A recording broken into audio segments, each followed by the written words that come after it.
আপনারা ভাবছেন যে আমি এতদিন ব্লগ কেন দেইনি। আমি এতদিন ভিডিও দেই নাই তার আসল কারণ হচ্ছে গাইস, আমার বাবা এক জায়গায় গিয়েছিল, এখানে অনেক দিন থেকেছে, তাই গাইস আমি ব্লগ দিতে তো পারিনি। তো আমাকে একটু মাফ করবেন, আমি ব্লগ দিতে পারিনি। আর এই পাশে গাইস আমার আয়না রয়েছে, তো আমি ব্লগ দিতে পারি না, এটা নিয়ে আপনার মন খারাপ করেন না।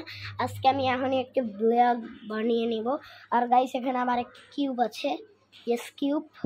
আমার একটি বন্ধু আমাকে দেখে, সে বলেছিল যে ভাই তোর কিউবটা দেখি কেমন, তুই মিলাইতে পারিস না। ওর আমি মিলাইতে পারি, ওর সাথে কিন্তু চিটিং করলাম আসলে কিউবটা। আচ্ছা আমি এখন মুবিনের তরফ থেকে বলছি, আপনাদের না, মুবিন দেখে যে এরকম কিউবটা এটা কীভাবে মিলাই রে। ওকে, সাবস্ক্রাইব, আল্লাহ হাফিজ।